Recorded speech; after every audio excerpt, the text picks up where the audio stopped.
Hi all, welcome back to fabulous life. ഈ ഒരു video എങ്ങനെ തുടങ്ങണം എന്നുള്ളത് എനിക്കറിയില്ല. പക്ഷേ ഈ ഒരു വീഡിയോ കുറേ പേർക്ക് അവരുടെ പ്രാർത്ഥനയ്ക്കുള്ളൊരു ഉത്തരമായിരിക്കും എന്നുള്ളത് എനിക്ക് ഉറപ്പാണ്. തംബ്നെയിൽ കണ്ട പോലെ ഈ വീഡിയോ പ്രാർത്ഥനയെക്കുറിച്ചുള്ള വീഡിയോ ആണ്. എൻ്റെ ലൈഫിൽ വന്നിട്ടുള്ള വലിയ ട്രാൻസ്ഫോർമേഷൻ അത് ഒക്കെയും പ്രാർത്ഥന വഴിയാണ് എന്ന് പറയുമ്പോൾ അത് എങ്ങനെയാണെന്ന് കൂടി ക്ലിയർ ആക്കി തരണമല്ലോ. അതാണ് ഇന്നത്തെ വീഡിയോയിലൂടെ ഞാൻ ചെയ്യുന്നത്. ഞാൻ ചെറിയ പ്രായം മുതലേ ഇപ്പോൾ മദ്രസയിൽ പോകുന്നുണ്ട്, അല്ലെങ്കിൽ ഖുർആൻ പഠിക്കുന്നുണ്ട്, ഇങ്ങനെയുള്ള കാര്യങ്ങളൊക്കെ ഉണ്ടെങ്കിലും വീട്ടിലെല്ലാവരും പ്രാർത്ഥിക്കുന്നുണ്ട്. പക്ഷേ ശരിയായ സ്പിരിച്വൽ കണക്ഷനിലേക്ക് എത്തുന്നത് ടീനേജിലാണ് കേട്ടോ. ആ ഒരു കണക്ഷനിലേക്ക് എത്തുന്നത് തന്നെ ഇനിയൊരു രക്ഷയില്ല എന്നായതിനു ശേഷമാണ്. അതായത് ആരും രക്ഷപ്പെടുത്താൻ വരില്ല, അല്ലെങ്കിൽ ആരും രക്ഷിക്കാനില്ല, അല്ലെങ്കിൽ ലൈഫിൽ അടുത്തൊരു ഘട്ടത്തിലേക്ക് കടക്കണമെങ്കിൽ അത് വലിയൊരു ഹെൽപ്പ് എനിക്ക് കിട്ടണം, അത് മനുഷ്യന്മാരുടെ അടുത്ത് നിന്ന് കിട്ടേണ്ട ഹെൽപ്പല്ല എന്നുള്ളത് മനസ്സിലാക്കിയ ആ പോയിന്റിലാണ് എൻ്റെ ലൈഫിൽ ചേഞ്ചസ് സ്റ്റാർട്ട് ചെയ്യുന്നത് തന്നെ. എൻ്റെ കല്യാണത്തിന് മുൻപാണ് കേട്ടോ. ചെറിയ പ്രായം മുതലേ കുറേ സ്വപ്നങ്ങളുണ്ടെങ്കിലും അതൊന്നും അറിയില്ല കേട്ടോ, ഇത് സ്വപ്നമാണ്, നടക്കാത്ത സംഗതിയാണെന്നൊന്നും അറിയില്ല. എന്നാൽ എനിക്ക് ഇന്ന പോലെ ഇഷ്ടമുണ്ട്, ഇന്ന പോലെ എന്നെ ഹെൽപ്പ് ചെയ്യണം എന്നൊന്നും ആരോട് പറയാൻ അറിയേയില്ല. അങ്ങനെ ഒരു സമയമായിരുന്നു. എനിക്കൊരു സ്റ്റേജൊക്കെ കിട്ടിക്കഴിഞ്ഞാൽ ഞാനത് യൂസ് ചെയ്യുമായിരുന്നു. ചെറിയ പ്രായം മുതൽ സ്മാർട്ടായിരുന്നു ഞാൻ, നാച്ചുറലി സ്മാർട്ടായിരുന്നു. പക്ഷേ പല സാഹചര്യങ്ങൾ കൊണ്ട് ആവശ്യങ്ങൾ പറയാൻ അറിയുന്നൊരു കുട്ടിയായിരുന്നില്ല, അല്ലെങ്കിൽ ആവശ്യങ്ങൾ ചോദിക്കാൻ പാടില്ല എന്ന് പഠിച്ചിട്ടുള്ള ഒരാളായിരുന്നു ഞാൻ. കാരണം എൻ്റെ ചുറ്റുമുള്ള ആൾക്കാർ ഒതുങ്ങി ജീവിക്കുന്നതാണ് ഞാൻ കണ്ടിട്ടുള്ളത്. അതുപോലെ തന്നെയാണ് ലൈഫ് എന്ന് ഞാൻ മനസ്സിലാക്കിയിട്ടുണ്ടാവണം ചെറിയ പ്രായത്തിൽ. പക്ഷേ സ്വപ്നം കാണാൻ ആരുടെയും അനുവാദമൊന്നും ആവശ്യമില്ലല്ലോ. അത് നമ്മുടെ മനസ്സിൽ ഇഷ്ടംപോലെ സ്വപ്നം കാണാം, വെറുതെ കണ്ണാടിയുടെ മുമ്പിൽ അഭിനയിക്കാം. എവിടെയെങ്കിലും ഒരു ചാൻസ് വീണ് കിട്ടിയാൽ അത് യൂസ് ചെയ്യാറുണ്ടായിരുന്നു കേട്ടോ. ആരെങ്കിലും ഇവിടെ നന്നായിട്ട് പാടുമല്ലോ എന്ന് ഒരു വാക്ക് പറഞ്ഞാൽ നന്നായിട്ട് പാടും, ഡാൻസ് ചെയ്യുമല്ലോ എന്ന് പറഞ്ഞാൽ ഡാൻസ് ചെയ്യും. ആരെങ്കിലും എന്തെങ്കിലും ഒരു നല്ലത് പറഞ്ഞാൽ ഞാനത് ചെയ്ത് കാണിക്കാറുണ്ടായിരുന്നു. അല്ലെങ്കിൽ അതുവരെ ഞാൻ ഒളിഞ്ഞ് ചെയ്ത കാര്യങ്ങൾ പബ്ലിക്കിൻ്റെ മുമ്പിലേക്ക് എത്തിക്കാൻ വേണ്ടിയിട്ട് മടിയുണ്ടായിരുന്നില്ല ഒരു ഏജ് വരെ.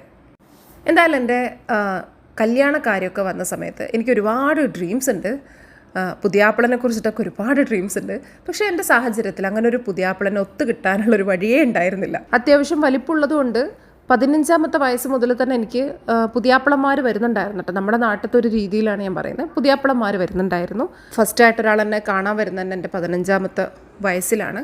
പക്ഷേ 20 വയസ്സ് വരെ കല്യാണമൊന്നും ഏതായാലും ആയില്ല. കാരണം ഉമ്മാക്കൊരു നിർബന്ധം ഉണ്ടായിരുന്നു, ഞാൻ ഡിഗ്രി പഠിക്കണം എന്നുള്ളത്. ഉമ്മയുടെ മക്കളെല്ലാവരും ഡിഗ്രി പഠിക്കണം എന്നുള്ളത് ഉമ്മാക്ക് നിർബന്ധം ഉണ്ടായിരുന്നു. ഉമ്മ ആകെ വാശി പിടിച്ചിട്ടുള്ള ഒരു സംഗതിയായിരുന്നു പഠിക്കണം എന്നുള്ളത്. ഏതായാലും ഞാൻ പഠിച്ചു, ഡിഗ്രി പാസ്സായി. 19ാമത്തെ വയസ്സിലാണ് ഡിഗ്രി പാസ്സാവുന്നത്. കാരണം 1ാം ക്ലാസ്സിൽ ജോയിൻ ചെയ്യുന്നത് 4 വയസ്സിലായിരുന്നു. പിന്നെ പഠിക്കാമെന്ന് പറയുന്നത് ബുദ്ധിമുട്ടാണെങ്കിലും, എനിക്ക് പഠന വൈകല്യമുണ്ട്, പഠിക്കാമെന്ന് പറയുന്നത് ബുദ്ധിമുട്ടാണെങ്കിലും പഠിക്കുന്നത് ഇഷ്ടമായിരുന്നു. ഹാർഡ് വർക്ക് ചെയ്യാൻ ഞാൻ തയ്യാറായിരുന്നു. കാരണം രക്ഷപ്പെടണം, പഠിച്ച് നല്ലൊരു ജോലി ഉണ്ടാവണം, എനിക്ക് കിട്ടും എന്നൊക്കെ അന്നേ എനിക്ക് ഭയങ്കര വിശ്വാസം ഉണ്ടായിരുന്നു. ഞാൻ നല്ലൊരു ജോലിയിലേക്ക് കയറും എന്നൊക്കെ ഒരു വിശ്വാസം ഉണ്ടായിരുന്നു. അന്ന് പ്രൊഫസർ ആവുക, അഡ്വക്കറ്റ് ആവുക, പിന്നെന്തായിരുന്നു വീഡിയോ ജോക്കി, റേഡിയോ ജോക്കി, ഇങ്ങനെയുള്ള ഏരിയാസൊക്കെയാണ് ഞാനിങ്ങനെ ചിന്തിച്ചുകൊണ്ടിരുന്നത് കേട്ടോ. ഇങ്ങനെ കുറച്ച് ഇഷ്ടങ്ങളുണ്ടായിരുന്നു. ഏതായാലും പഠനം കഴിഞ്ഞപ്പോൾ കല്യാണത്തിൻ്റെ കാര്യങ്ങളായി. പക്ഷേ ഒരു സംഗതി ആ സമയത്ത് മനസ്സിലായി, എനിക്ക് കുറേ സ്വപ്നങ്ങൾ, എന്നെ കല്യാണം കഴിക്കുന്ന ആൾ ഇന്ന പോലെ ആയിരിക്കണം എന്നുള്ളതിൽ കുറേ ഡ്രീംസ്. പക്ഷേ എൻ്റെ സാഹചര്യത്തിൽ, അല്ലെങ്കിൽ നമ്മുടെ സാമ്പത്തിക സ്ഥിതിക്കനുസരിച്ചിട്ട് അങ്ങനെ ഒരു പുതിയാപ്പിളിനെ കിട്ടാൻ ഒരു വഴിയുമില്ല. മനുഷ്യന്മാരാണ് നോക്കി കണ്ടുപിടിക്കുന്നെങ്കിൽ അങ്ങനെ ഒരു കാര്യം നടക്കാനുള്ള വഴിയും കാണുന്നില്ലായിരുന്നു. എന്തായാലും കുറേ പ്രശ്നങ്ങൾ, ബഹളങ്ങൾ, ഞാനിതെല്ലാം അള്ളാൻ്റെ അടുത്ത് ഏൽപ്പിക്കാൻ തുടങ്ങി. എന്നും കരച്ചിൽ, സങ്കടം അള്ളാൻ്റെ അടുത്ത് കംപ്ലീറ്റ് ഏൽപ്പിക്കാൻ തുടങ്ങി. കാരണം എനിക്ക് നല്ല ലൈഫ് മതി, നല്ല ലൈഫേ എനിക്ക് വേണ്ടു. എനിക്ക് ചെറുതിൽ ഒതുങ്ങാൻ, അല്ലെങ്കിൽ അതുവരെ ജീവിച്ചതുപോലെ ജീവിക്കാൻ ഇനി വയ്യ. ഇത് തന്നെയായിരുന്നു ഞാൻ ദുആ ചെയ്തുകൊണ്ടിരുന്നത്. എനിക്ക് നല്ല ലെവലിൽ ജീവിക്കണം, എനിക്ക് കുറേ ആൾക്കാരെ ഹെൽപ്പ് ചെയ്യണം, സപ്പോർട്ട് ചെയ്യണം. ഞാൻ അത് തന്നെയാണ് കരഞ്ഞ് ദുആ ചെയ്തുകൊണ്ടിരുന്നത്. കുറേ ഇതിനിടയിലൊക്കെ കുറേ കാര്യങ്ങളുണ്ട്, നമുക്ക് ചിന്തിക്കാൻ പറ്റുന്നേ ഉള്ളൂ. ഒരു 12 വർഷം പുറകോട്ട്, ഇപ്പോൾ 12 വർഷം ആവാൻ പോവാണ് കല്യാണം കഴിഞ്ഞിട്ട്. 12 വർഷം പുറകോട്ട് സാമ്പത്തികമായിട്ട് വളരെ മോശം അവസ്ഥയിൽ നിൽക്കുന്ന ഒരു പെൺകുട്ടിയുടെ കല്യാണം കഴിപ്പിക്കുമ്പോൾ കുറേ ആൾക്കാരുടെ അഭിപ്രായങ്ങളും മൊത്തത്തിലൊരു ടെൻഷനായിരിക്കും. എല്ലാവർക്കും ഒരു ടെൻഷൻ നിറഞ്ഞിട്ടുള്ളൊരു അന്തരീക്ഷമായിരിക്കും എന്തായാലും ഉണ്ടാവുക. നമുക്ക് ആരെയും കുറ്റപ്പെടുത്താൻ വേണ്ടി കഴിയില്ല. ഞാൻ എന്തായാലും കരയാനും പ്രാർത്ഥിക്കാനും തുടങ്ങി. കാരണം എന്നെ രക്ഷിക്കാൻ പറ്റുന്നത് ആകെ അള്ളാഹ്ക്ക് മാത്രമാണെന്ന് ഏതോ ഒരു പോയിന്റിൽ എനിക്ക് മനസ്സിലായി. അല്ലെങ്കിൽ അള്ളാഹ് എന്നെ ആ ഒരു പോയിന്റിലേക്ക് ഇട്ടു എന്ന് വേണം പറയാൻ. എന്തായാലും കുറേ കാണാൻ വരലും മുടങ്ങിപ്പോലും അല്ലെങ്കിൽ മടങ്ങിപ്പോലും എല്ലാം കഴിഞ്ഞ് എൻ്റെ ഹസ്ബൻഡുമായിട്ടുള്ള പ്രപ്പോസൽ വന്ന് സെറ്റായി, പെങ്ങളൊക്കെ കാണാൻ വന്ന് സെറ്റായി. കല്യാണം കഴിയുന്നവരെ എനിക്കും ടെൻഷനായിരുന്നു. കാരണം എനിക്ക് എൻ്റെ ചിന്തയിൽ ഇത് നല്ലൊരു പ്രപ്പോസലായിരുന്നു എല്ലാം കൊണ്ടും. കാരണം എൻ്റെ ചിന്തയിൽ എനിക്കിനി നാട്ടിൽ നിൽക്കണ്ട, എനിക്ക് വിദേശത്ത് സെറ്റാവണം. ഡ്രീംസ് എന്ന് പറഞ്ഞാൽ അങ്ങേയറ്റത്തെ ഡ്രീംസാണ്. പക്ഷേ അന്ന് ഇങ്ങനെ സ്വപ്നം കാണുക എന്ന് പറഞ്ഞാൽ ഒരു വിയേർഡായിട്ടുള്ളൊരു സംഭവം പോലെ, അതായത് ഭയങ്കര ഓവറായിട്ട് ചിന്തിക്കുക എന്നുള്ള പോലത്തെ, കിട്ടുന്നതിനേക്കാളും മുകളിൽ ചിന്തിക്കുക, അല്ലെങ്കിൽ അഹങ്കാരം എന്നുള്ള ലെവലിലാണ് ആൾക്കാർക്ക് തോന്നിയിട്ടുള്ളത്. ഇന്നിപ്പോൾ നമ്മൾ നമ്മുടെ സ്വപ്നത്തെക്കുറിച്ച് ഓപ്പണായിട്ട് സംസാരിക്കുന്നുണ്ട്. കുറച്ച് മുൻപ് ഇത് സംസാരിച്ചാൽ എടുത്ത് പുറത്തിടും, അങ്ങനത്തെ ഒരു അവസ്ഥ ആയിരുന്നു. ഡ്രീംസിനെ കുറിച്ച് എല്ലാവരോടും പറയാൻ പറ്റില്ല. പണം മാത്രം നോക്കുന്നു, അല്ലെങ്കിൽ പണത്തെക്കുറിച്ച് മാത്രം ചിന്തിക്കുന്നു എന്നൊക്കെ അങ്ങ് പറയും. പണം എല്ലാവർക്കും ആവശ്യമാണെങ്കിലും അതിനെക്കുറിച്ച് സംസാരിക്കുന്നത് മോശമായിരുന്നു കുറച്ച് മുൻപ് വരെ. ഇപ്പോഴും അങ്ങനെയുള്ള ചിന്തയുള്ള ആൾക്കാരുണ്ട്. ഞാൻ കംപ്ലീറ്റ് ആയിട്ട് എൻ്റെ ആവശ്യങ്ങൾ റിപ്പീറ്റ് ചെയ്തിട്ട് ഒരു പുസ്തകത്തിൽ എൻ്റെ ആവശ്യങ്ങൾ എഴുതിയിട്ട് അത് എല്ലാ ദിവസവും പ്രാർത്ഥിക്കുകയാണ് ചെയ്തിട്ടുണ്ടായിരുന്നത്. അതായത് എനിക്ക് ഒരു ഗോൾ ഉണ്ടായിരുന്നു, ഇന്ന പോലെയാണ് വേണ്ടത്. ഭർത്താവിൻ്റെ സ്വഭാവം, ഭർത്താവിൻ്റെ വീട്ടുകാർ, സാഹചര്യം, ജീവിത സാഹചര്യം ഓരോന്നും എൻ്റെ മനസ്സിലുണ്ടായിരുന്നു. ഇന്ന പോലെ ആയിരിക്കണം, ഇന്ന പോലെ ആവാൻ പാടില്ല എന്നൊക്കെ ഉള്ളതുണ്ടായിരുന്നു. ഇത് മറന്നു പോകാതിരിക്കാൻ ആദ്യമായിട്ട് എന്നോട് ആരും പറഞ്ഞു തന്നിട്ടല്ല. അന്ന് ഈ ഇങ്ങനെയുള്ള മോട്ടിവേഷണൽ ആയിട്ടുള്ള വീഡിയോസോ കാര്യങ്ങളോ മൊബൈൽ പോലും ഇല്ലാത്ത സമയമാണ് എൻ്റെ കയ്യിൽ കേട്ടോ, മറ്റുള്ളവർക്കുണ്ടായിരിക്കാം. എൻ്റെ മനസ്സിൽ തോന്നിയ പോലെ മറന്നു പോകാതിരിക്കാൻ വേണ്ടി എല്ലാ പ്രാർത്ഥനയും എഴുതി വെച്ച് എല്ലാ നമസ്കാരത്തിന് ശേഷം റിപ്പീറ്റ് ചെയ്ത് അങ്ങനെ പ്രാർത്ഥിക്കുമായിരുന്നു. കുറേ നേരം നമസ്കാര പായലിരുന്നിട്ട് എനിക്ക് വേണ്ട എൻ്റെ ആഗ്രഹങ്ങൾ ഞാൻ ഇങ്ങനെ പറഞ്ഞുകൊണ്ടേയിരിക്കുമായിരുന്നു. എനിക്കിതാണ് വേണ്ടത്, ഇങ്ങനെയാണ് വേണ്ടത്, ഇങ്ങനെയുള്ള അവസ്ഥയിലൊന്നും ഞാൻ എത്തില്ല. ഇങ്ങനെ കരഞ്ഞ് കരഞ്ഞ് തളർന്ന് അവിടെ തന്നെ ഉറങ്ങുമായിരുന്നു.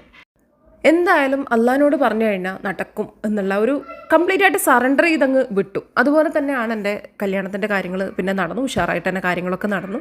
കല്യാണം കഴിഞ്ഞു. പിന്നെ എല്ലാറ്റിലും ചില പ്രശ്നങ്ങളുണ്ടാവും. അതുപോലെ നമുക്കിടയിൽ നമ്മൾ രണ്ടുപേരും വളരെ ഡിഫറെൻ്റ് ആയിട്ടുള്ള ക്യാരക്ടർ ആയതുകൊണ്ട് അതിൻ്റേതായിട്ടുള്ള പ്രശ്നങ്ങളുണ്ടായിരുന്നു. പക്ഷേ അള്ളാഹിനോട് ദുആ ചെയ്തിട്ടുള്ള കുറേ സംഗതികൾ പക്ക പെർഫെക്റ്റ് ആയിട്ട് നടന്നു. എങ്ങനെ? ഒരേ കാര്യം റിപ്പീറ്റ് ചെയ്ത് പ്രാർത്ഥിച്ചതുകൊണ്ട്. എല്ലാം നേരിട്ട് കിട്ടിയെന്നൊന്നുമല്ല കേട്ടോ ഞാൻ പറയുന്നത്. കുറേ പ്രശ്നങ്ങൾ എന്തായാലും ഉണ്ടായിട്ടുണ്ട്, ബുദ്ധിമുട്ടുകൾ ഉണ്ടായിട്ടുണ്ട്, ഒരുപാട് ഒന്നല്ലെങ്കിൽ മറ്റൊരു പ്രയാസം ലൈഫിൽ എപ്പോഴും ഉണ്ടായിട്ടുണ്ട്. പക്ഷേ ഞാൻ എപ്പോഴും നോക്കുന്നത് എന്ത് കിട്ടിയെന്നുള്ളത് മാത്രം. അതായത് ഞാൻ കുറേ കാര്യങ്ങൾ പ്രാർത്ഥിച്ചു, അതിൽ കിട്ടിയ കാര്യത്തിലേ ഞാൻ നോക്കുന്നുള്ളൂ, കിട്ടാത്ത കാര്യത്തിലേക്ക് ഞാൻ നോക്കേണ്ടതില്ലല്ലോ. ഇനി കല്യാണം കഴിഞ്ഞിട്ട് രണ്ടാമത്തെ ഘട്ടം എന്ന് പറയാം. ഒരുപാട് പിന്നെയും അതായത് പക്വത കുറവുകൊണ്ടുള്ള ഒരുപാട് പ്രശ്നങ്ങൾ ഉണ്ടാവാനായിട്ട് തുടങ്ങി. ഈ പറഞ്ഞ പോലെ രണ്ട് സ്വഭാവമാണ്. ഹസ്ബൻഡ് നല്ല മെച്ചുവേർഡാണ്, ഞാൻ ഒട്ടും മെച്ചുവേർഡായിരുന്നില്ല. പിന്നെ ഞാൻ വളർന്ന സാഹചര്യമൊന്നും വെച്ചിട്ട് എനിക്ക് അത്ര അറിവും കാര്യങ്ങളും ഉണ്ടായിരുന്നില്ല. ഇമോഷണലി ഇൻ്റലിജൻ്റ് ആയിരുന്നില്ല. അല്ലെങ്കിൽ കാണുന്ന ആൾക്കാരെയൊക്കെ വിശ്വസിക്കുന്നൊരു സ്വഭാവം ഉണ്ടായിരുന്നു. എന്നാൽ ഇഷ്ടപ്പെടാത്ത കാര്യങ്ങൾ ഓപ്പണായിട്ട് പറയുന്ന, പൊട്ടിത്തെറിക്കുന്നൊരു സ്വഭാവവും, അങ്ങനെ എന്തൊക്കെയോ ഒരു മിക്സ് ആയിരുന്നു ഞാൻ ഉണ്ടായിരുന്നത്. അതിൽ കുറേ ഇഷ്യൂസ് വരാൻ തുടങ്ങിയപ്പോൾ വീണ്ടും കണ്ണീരും പ്രാർത്ഥനയുമായിട്ട് പിന്നെയും കുറച്ച് കാലം ഒതുങ്ങി. അതായത് എല്ലാം വീണ്ടും പ്രാർത്ഥിക്കാൻ തുടങ്ങി. ഇതൊരു സീസൺ പോലെ ആയിരുന്നിട്ടുണ്ടായിരുന്നത്. ഒരു സമയത്ത് പ്രാർത്ഥിച്ചു, കുറേ കാര്യങ്ങൾ അച്ചീവ് ചെയ്തു. പിന്നെ ഇടയിൽ വീണ്ടും ഈ പ്രാർത്ഥിക്കാമെന്നൊക്കെ പറയുന്ന പരിപാടികൾ ഒക്കെ നിന്നു, എവിടെയോ സ്റ്റോപ്പായി. ലൈഫിൻ്റെ ആ ഒരു തിരക്കിലോ എന്തിലോ അങ്ങ് ഇല്ലാതായി. നമസ്കരിക്കുന്നൊക്കെ ഉണ്ട്, പക്ഷേ എൻ്റെ ഹസ്ബൻഡ് കറക്റ്റായിട്ട് നമസ്കരിക്കുന്ന ആളാണ്. അപ്പോൾ നമസ്കാരമൊക്കെ ഞാനും ചിട്ടയായിട്ട് തന്നെ പോകുന്നുണ്ട്. പക്ഷേ ഈ മനസ്സുകൊണ്ട് അള്ളാഹിനോട് അടുത്ത് ഓപ്പണായിട്ട് സംസാരിക്കുക എന്നുള്ളതൊക്കെയും പിന്നെയും ഇടയിൽ വെച്ച് കണക്ഷൻ കട്ടായി. ഒരുപാട് പ്രശ്നങ്ങളായപ്പോൾ വീണ്ടും എനിക്കതല്ലാതെ വേറെ വഴിയില്ലല്ലോ, അള്ളാഹിനോട് പറഞ്ഞാലേ രക്ഷയുള്ളൂ. ആ ഒരു ലെവലിലായി അള്ളാഹിനോട് വീണ്ടും സംസാരിക്കാൻ തുടങ്ങി. മനസ്സിലെന്താണുള്ളത് അത് റിപ്പീറ്റ് ചെയ്ത് ഇങ്ങനെ പറഞ്ഞുകൊണ്ടിരിക്കുക. ഇന്നത് ശരിയാക്കി തരണേ, ഇന്നത് സെറ്റാക്കി തരണേ, ഇന്നത് നേരെയാക്കി തരണേ, ഇന്ന കാര്യങ്ങൾ സംഭവിക്കല്ലേ, ഇങ്ങനെ ഓരോന്നും മനസ്സിൽ എന്ത് വിഷമമുണ്ടെങ്കിൽ അത് പറഞ്ഞുകൊണ്ടിരിക്കുക എന്നുള്ളതായിരുന്നു എൻ്റെ ഒരു രീതി. അത് നമസ്കരിക്കുമ്പോൾ മാത്രമല്ല, അല്ലെങ്കിൽ നമസ്കാരത്തിന് മുൻപ് ശേഷം അങ്ങനെയൊന്നുമല്ല, എല്ലാ സമയത്തും എന്ത് വർക്ക് ചെയ്യുമ്പോഴും പ്രാർത്ഥിക്കുക എന്നുള്ളതായിരുന്നു. അതൊക്കെ കഴിഞ്ഞിട്ട് അടുത്തൊരു ഘട്ടം വന്നതാണ് എൻ്റെ രണ്ടാമത്തെ മോൻ ജനിച്ച സമയം. അത് വേറൊരു വല്ലാത്ത പരീക്ഷണ ഘട്ടമായിരുന്നു. യൂട്യൂബ് ആ സമയത്ത് ഓൾറെഡി ഹിറ്റായിട്ടുണ്ട്. കാരണം അതിനു മുമ്പാണ് ഞാൻ ജോലിക്ക് വേണ്ടി പ്രാർത്ഥിക്കുന്നതും. ഓരോ ഘട്ടത്തിൽ ഓരോ കാര്യത്തിനാണ് ഞാൻ ഫോക്കസ് കൊടുത്തിട്ടുള്ളത്. ഒരു സമയത്ത് നല്ലൊരാളെ കിട്ടാനും നല്ല രീതിയിൽ വിവാഹം നടക്കാനും പിന്നെ സാമ്പത്തികമായിട്ടൊക്കെ ഉയർച്ച ഉണ്ടാവാനും ഇങ്ങനെയുള്ള കാര്യങ്ങൾ ആയിരുന്നു ആദ്യം പ്രാർത്ഥിച്ചത്. ഏതായാലും അത് കഴിഞ്ഞു. ഗൾഫിൽ ഞാൻ വന്നു. ഗൾഫിൽ വന്നിട്ട് സാമ്പത്തികമായിട്ട് അങ്ങനെ നല്ല സെറ്റായി എന്നല്ല, ഹസ്ബൻഡിനൊക്കെ ഒരുപാട് കടവും പ്രശ്നങ്ങളൊക്കെ ഉണ്ടായിരുന്നു. പക്ഷെ അതൊക്കെ ലൈഫിൻ്റെ ഭാഗമാണ്, അതങ്ങനെ തന്നെ കാണുന്നുള്ളൂ. അത് കഴിഞ്ഞിട്ട് ജോലിക്ക് വേണ്ടിയിട്ടൊക്കെ ഞാൻ പ്രാർത്ഥന തുടങ്ങി, അതിനു വേണ്ടി വർക്ക് ചെയ്യാൻ തുടങ്ങി. അങ്ങനെ ജോലിയായി, യൂട്യൂബ് ഹിറ്റായി. പിന്നെ കോച്ചിങ്ങിലേക്ക് വന്നു. കോച്ചിങ്ങിലേക്ക് ഞാൻ ഒരിക്കലും വെറുതെ ഇരുന്നിട്ടില്ല കേട്ടോ. ഞാൻ എപ്പോഴും ഒന്നല്ലെങ്കിൽ ഒന്നായിട്ട് എന്തെങ്കിലും ചെയ്തുകൊണ്ടിരുന്നിട്ടുണ്ട്. ഒരിക്കലും എനിക്കിത് വയ്യ, കഴിയുന്നില്ല എന്നൊക്കെ പറഞ്ഞിട്ട് ഞാൻ വെറുതെ ഇരുന്നിട്ടേ ഇല്ല. എപ്പോഴും ഞാൻ ഹാർഡ് വർക്ക് ചെയ്തിട്ടുണ്ട്. എനിക്ക് ചെയ്യാൻ പറ്റുന്നത് എന്താണ് എന്ന് എപ്പോഴും ഞാൻ നോക്കിയിട്ടുണ്ട്. കാരണം എനിക്ക് നമ്മുടെ ഓവറോളുള്ള ലൈഫിൻ്റെ ക്വാളിറ്റി കൂട്ടണമായിരുന്നു. ഇങ്ങനെ ജീവിച്ചാൽ പോരാ എന്നുള്ളത് എൻ്റെ മനസ്സിൽ എപ്പോഴും ഉണ്ട്. അതായത് എനിക്ക് ഉയർന്ന് തന്നെ ജീവിക്കണം എന്നുള്ളത് എപ്പോഴും മനസ്സിലുണ്ട്. ഇനി അടുത്ത ഘട്ടം എന്ന് പറയുന്നത് രണ്ടാമത്തെ കുഞ്ഞ് ജനിച്ച സമയത്താണ്. അതായത് എന്തൊക്കെയോ പ്രശ്നങ്ങൾ, വീട്ടിൽ കുറേ ബുദ്ധിമുട്ടുകൾ, നമുക്ക് ഒരാളോട് ക്ലിയറായിട്ട് പറഞ്ഞു കൊടുക്കാൻ പറ്റാത്ത സ്പിരിച്വലി ഉള്ള കുറച്ച് കാര്യങ്ങൾ, വളരെ നെഗറ്റീവായിട്ടുള്ള അനുഭവങ്ങൾ, ദുസ്വപ്നങ്ങൾ മാത്രവും, അതുപോലെ കുട്ടികളെപ്പോഴും കരച്ചിലും, വീട്ടിൽ തൊട്ടതിനും പിടിച്ചതിനൊക്കെ എന്തൊക്കെയോ ബുദ്ധിമുട്ട്, പ്രശ്നങ്ങൾ, എന്തൊക്കെയോ ഒരു ഞെരുക്കം. അന്ന് ലോക്ക്ഡൗണിൻ്റെ സമയം കൂടിയാണ്. ആ സമയത്ത് ചെയ്തിട്ടുള്ള വീഡിയോസിൽ ഞാൻ കുറേ പ്രാവശ്യം ആവർത്തിച്ച് പറഞ്ഞിട്ടുണ്ട് മോൻ്റെ കരച്ചിലിനെ കുറിച്ചിട്ടൊക്കെ. കരച്ചിൽ മാത്രമല്ല, എന്തൊക്കെയോ ഇഷ്യൂസ് നടക്കുന്നുണ്ടായിരുന്നു ആ സമയത്ത്. മെൻ്റലി ഞാനിങ്ങനെ പൊടിഞ്ഞു പോകുന്നൊരു സമയമായിരുന്നു. പ്രാർത്ഥിച്ച് അവസാനം ഇനി പ്രാർത്ഥിക്കേണ്ടെന്ന് വരെ എനിക്ക് തോന്നിപ്പോയ ഒരു സമയമായിരുന്നു. കാരണം ഞാൻ ബുദ്ധിമുട്ടുന്നതിന് കണക്കുണ്ടായിരുന്നില്ല. പക്ഷെ അത് നമ്മൾ വിജയിക്കുന്ന കാണുമ്പോൾ ചിലർക്കുണ്ടാവുന്നൊരു പ്രശ്നമുണ്ടല്ലോ. ഇത് അധികം ആൾക്കാരും വിശ്വസിക്കാത്ത, എന്നാൽ ലൈഫിൽ എക്സ്പീരിയൻസ് വന്നാലും മാത്രം വിശ്വസിക്കുന്ന ഒരു സംഗതി കൂടിയാണ് ബ്ലാക്ക് മാജിക് കൈൻഡ് ഓഫ് സംഭവം. എന്തായാലും അങ്ങനെയുള്ള പ്രശ്നങ്ങൾ ഓവർകം ചെയ്യാനായിട്ട് പ്രാർത്ഥനയല്ലാതെ മനുഷ്യന്മാർക്ക് സഹായിക്കാൻ പറ്റുന്ന ഒരു കാര്യമല്ല എന്നുള്ളത് ക്ലിയർ ആയിരുന്നു. പ്രാർത്ഥന കൊണ്ടേ ഇത് ഓവർകം ചെയ്യാൻ പറ്റുള്ളൂ എന്ന്. അതിന് നമ്മൾ റുക്കിയ ചെയ്യാന്ന് പറയും. അങ്ങനെയുള്ള കാര്യങ്ങളൊക്കെ ചെയ്ത് പ്രാർത്ഥിക്കുക, ഖുർആൻ പാരായണം ചെയ്യുക, എപ്പോഴും പ്രൊട്ടക്ഷന് വേണ്ടിയിട്ടുള്ള കാര്യങ്ങൾ ചെയ്തുകൊണ്ടേയിരിക്കുക. പ്രാർത്ഥിക്കുക എന്ന് പറഞ്ഞാൽ അന്നത്തെ പ്രാർത്ഥന പുറത്ത് നിൽക്കുമ്പോൾ ഒരു കാറ്റ് വന്നിപ്പോൾ നമ്മുടെ കവിളിനൊക്കെ ഫീൽ ചെയ്യില്ലേ കാറ്റിങ്ങനെ, ആ സമയത്ത് വീണ്ടും പ്രാർത്ഥിക്കും, അല്ലാഹു ഇനിയും ഇങ്ങനെയുള്ള കാറ്റ് തരണേ, അത്രയ്ക്ക് പോലും പ്രാർത്ഥിക്കുമായിരുന്നു. ഒരു സാധാരണ ഭക്ഷണം കഴിക്കുമ്പോൾ പോലും എനിക്ക് ഒരുപാട് പ്രാർത്ഥിച്ചിട്ടല്ലാതെ ഭക്ഷണം കഴിക്കാൻ പറ്റാത്തൊരവസ്ഥ ഉണ്ടായിരുന്നു. അതായത് ഈ ഒരു ഭക്ഷണം ഒരിക്കലും നിന്ന് പോവല്ലേ, അല്ലെങ്കിൽ മറ്റുള്ളവരുടെ മുൻപിൽ കൈനീട്ടുന്ന അവസ്ഥ വന്നു പോലെ എല്ലാറ്റിലും പേടി എനിക്ക് പിടിച്ചിട്ടുണ്ടായിരുന്നു. ഞാൻ ആ സമയത്ത് അനുഭവിച്ച പോലുള്ള കാര്യങ്ങൾ അതേ ശക്തിയിൽ ഒരിക്കൽ കൂടി അനുഭവിക്കാനുള്ള കപ്പാസിറ്റി ഇല്ലാത്തതുകൊണ്ട് ഓരോ ചെറിയ കാര്യം പോലും റിപ്പീറ്റ് ചെയ്ത് പറഞ്ഞുകൊണ്ടേയിരിക്കുക, അള്ളാഹിനോട് ദുആ ചെയ്തുകൊണ്ടേയിരിക്കുക എന്നുള്ളതായിരുന്നു അന്നത്തെ മെയിനായിട്ടുള്ള കാര്യം. ഇപ്പോഴും അത് തന്നെയാണ് കണ്ടിന്യൂ ചെയ്തു പോകുന്നത്. പക്ഷേ ഇന്ന് പേടിയിലല്ല പ്രാർത്ഥിക്കുന്നത്, ഇന്ന് സമാധാനത്തിലാണ് പ്രാർത്ഥിക്കുന്നത്. നമുക്ക് ഇസ്ലാമികമായിട്ട് നമ്മൾ പ്രാർത്ഥിക്കുന്ന സമയത്ത് ഇപ്പോൾ ചില പ്രാർത്ഥനയ്ക്ക് പെട്ടെന്ന് തന്നെ ഉത്തരം കിട്ടും. ചില പ്രാർത്ഥനകൾ നാളത്തേക്ക് പരലോക ജീവിതത്തിലേക്ക് മാറ്റിവെച്ചിട്ടുണ്ടാവും, അതായത് സമ്മാനങ്ങളായിട്ട് മാറും. ചില പ്രാർത്ഥനകൾ പ്രൊട്ടക്ഷനായിട്ട് മാറുന്നതാണ്. അതായത് നമ്മളൊരു കാര്യത്തിന് പ്രാർത്ഥിക്കുന്നു, ഒരു നല്ല കാര്യത്തിന് പ്രാർത്ഥിക്കുന്നു, പക്ഷേ ഒരു ലൈഫിൽ ഓൾറെഡി വരാനിരുന്ന ഒരു മോശമായിട്ടുള്ള അനുഭവം ഈ നല്ല പ്രാർത്ഥനകൾ കൊണ്ട് ഇല്ലാതാവുന്നതാണ്.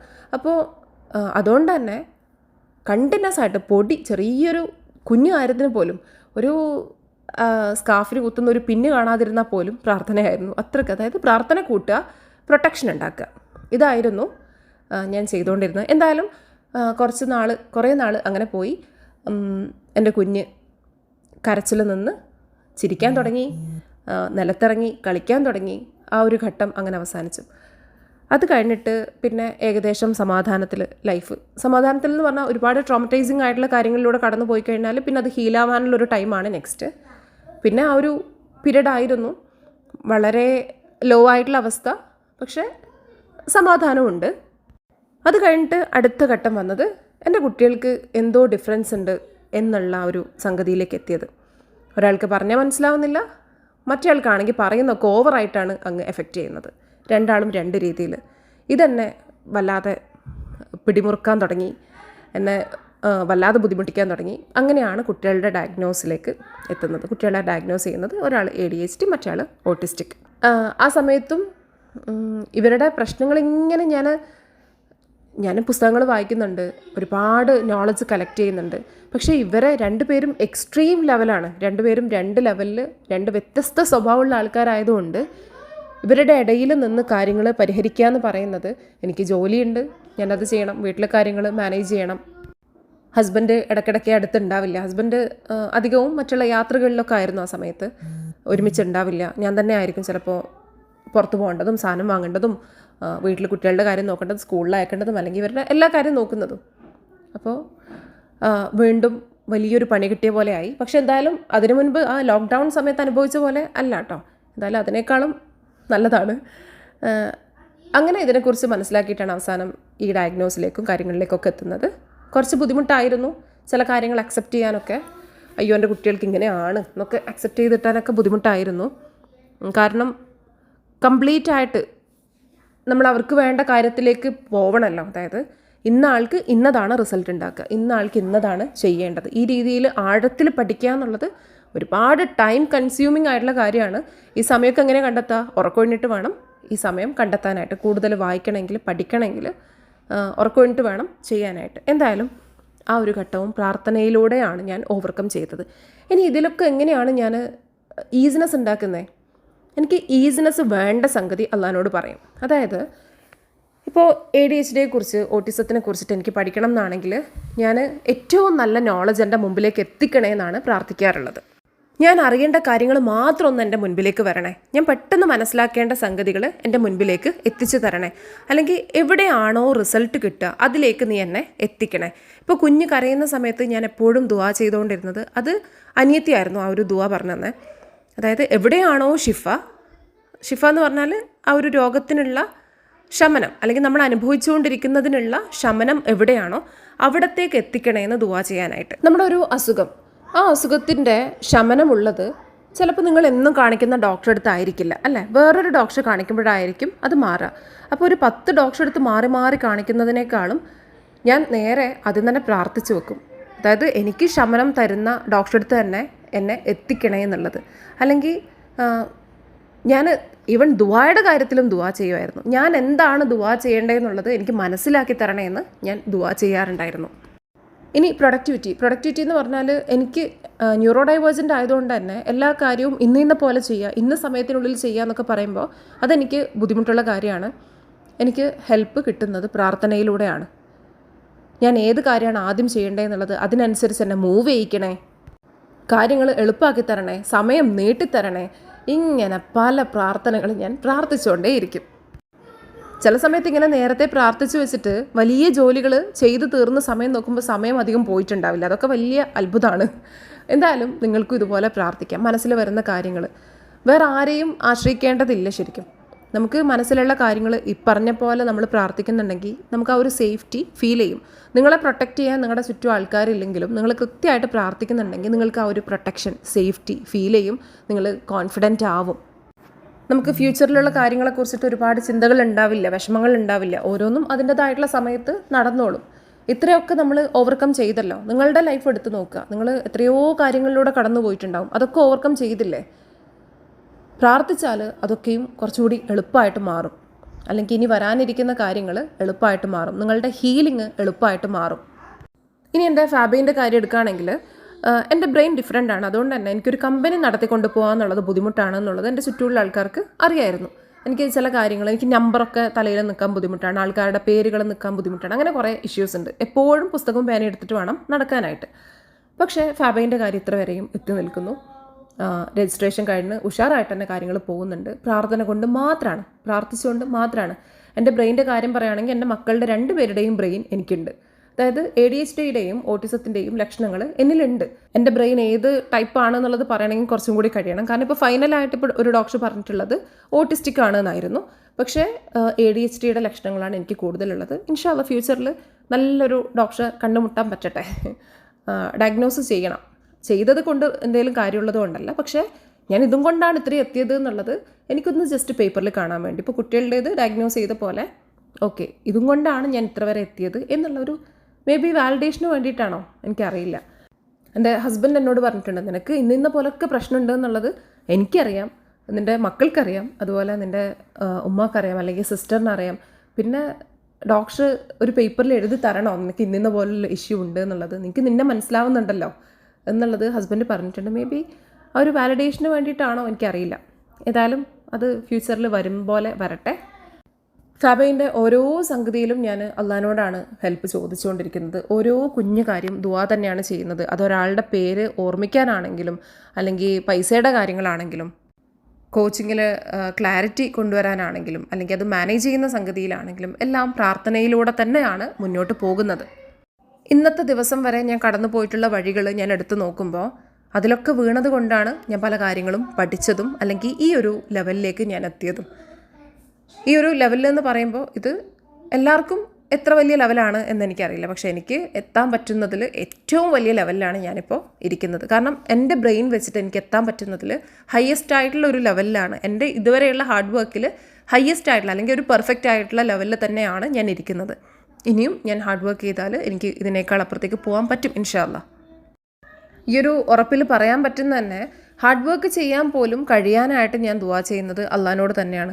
ഹാർഡ് വർക്ക് ചെയ്യാനുള്ള മനസ്സ് എനിക്ക് തരണേ, ഞാൻ ഒന്നും പകുതി വഴിയിൽ ഉപേക്ഷിക്കല്ലേ, ഇന്നത്തെ ദിവസം ഞാൻ നിർബന്ധമായും ചെയ്യേണ്ട കാര്യങ്ങൾ ഞാൻ ചെയ്തിരിക്കണേ. എൻ്റെ ഒരു ദുആയും അള്ളാഹ്ക്ക് വലുതല്ല എന്നുള്ളത് എനിക്കറിയാം. അതായത് എനിക്ക് വലിയ വലിയ സംഭവമായിട്ട് തോന്നുന്ന കാര്യമാണ് ഞാൻ അള്ളാഹിനോട് ദുആ ചെയ്യുന്നത്. പക്ഷെ അള്ളാഹ്ക്ക് അതൊന്നും ഒരു സംഭവമേ അല്ല. അള്ളാഹ്ക്ക് അതൊക്കെ ഈസി ആയിട്ട് തരാൻ പറ്റുന്നതേ ഉള്ളൂ. ആ ഒരു വിശ്വാസത്തിലാണ് ഞാൻ ചോദിക്കുന്നത്. പറയാൻ വിട്ടുപോയ വളരെ ഇമ്പോർട്ടൻ്റ് ആയിട്ടുള്ള ഒന്ന് ഷുഗർ കട്ട് ചെയ്യുക അല്ലെങ്കിൽ ചോക്ലേറ്റ്സ് ഒഴിവാക്കുക എന്നൊക്കെ ഉള്ളത് എനിക്ക് ചിന്തിക്കാൻ പറ്റാത്തൊരു സംഗതിയായിരുന്നു. ചോക്ലേറ്റ് കട്ട് ചെയ്യുക എന്നുള്ളത് എനിക്ക് ചിന്തിക്കേ വേണ്ട എന്ന് തോന്നിയിട്ടുള്ളൊരു സംഗതിയായിരുന്നു. കാരണം ചോക്ലേറ്റ് ടേസ്റ്റ് ആണല്ലോ. അതൊക്കെ ഒഴിവാക്കിയിട്ട് എങ്ങനെയാണ് എനിക്ക് തടി കുറയ്ക്കുകയും വേണം. കാരണം ഞാൻ ഈ ഡിപ്രഷൻ സ്റ്റേജിലൊക്കെ കടന്നു പോയതിന് ശേഷം ഹോർമോൺ ഇംബാലൻസ് അങ്ങനെ കുറേ പ്രശ്നങ്ങളുണ്ട്. ഞാൻ നന്നായിട്ട് തടിച്ചിട്ടുണ്ട്. ഷുഗർ അതിൽ വലിയൊരു വില്ലനാണ്. ഷുഗർ കട്ട് ചെയ്യാൻ നേരിട്ട് ചെയ്താൽ എനിക്ക് പറ്റില്ല എന്ന് തോന്നിയിട്ട് ഞാൻ അതും പ്രാർത്ഥനയാക്കി മാറ്റുകയാണ് ചെയ്തത്. ഇതിൽ എല്ലാവിധ ഹെൽപ്പും സപ്പോർട്ടും തരണേന്ന് അള്ളാഹിനോട് പ്രാർത്ഥിക്കുകയാണ് ചെയ്തത്. അതിനുശേഷം എനിക്ക് ഷുഗർ കട്ട് ചെയ്യാനും, അതായത് ഞാൻ ഇടയ്ക്ക് സ്റ്റാറ്റസിൽ കൊടുത്തിട്ടുണ്ടായിരുന്നു കോഫി കുടിക്കാൻ പറ്റാത്തൊരു അവസ്ഥ വന്നത്.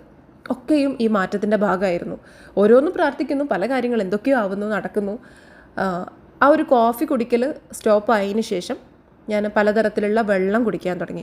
ജീരകവെള്ളം അല്ലെങ്കിൽ സിനമൺ ഇട്ടിട്ടുള്ള വെള്ളം, നമ്മുടെ കിച്ചണിൽ കിട്ടുന്ന ഒരുവിധം സ്പൈസസ് ഒക്കെ ഇട്ടിട്ട് ഞാൻ വെള്ളം ഉണ്ടാക്കുമായിരുന്നു. ഏതായാലും ഇങ്ങനെ ഡിഫറെൻ്റ് ആയിട്ടുള്ള വെള്ളമൊക്കെ കുടിക്കാൻ തുടങ്ങിയപ്പോൾ, കോഫിയൊക്കെ മാറ്റി വെച്ച് ഇങ്ങനെയുള്ള വെള്ളം ഒക്കെ കുടിക്കാൻ തുടങ്ങിയപ്പോൾ ഷുഗർ ക്രേവിങ്സ് നിൽക്കാൻ തുടങ്ങി. പിന്നെ ജിമ്മിൽ പോകുന്നത് അത് മടിയിൽ നിന്ന് മാറിയിട്ട് എന്തോ ഒരു കംഫർട്ട് ഫീൽ ചെയ്യാൻ തുടങ്ങി. അവിടെ പോയി കഴിഞ്ഞാൽ സ്ട്രെസ്സ് കുറയുന്നതായിട്ട് എനിക്ക് തന്നെ തോന്നാൻ തുടങ്ങി.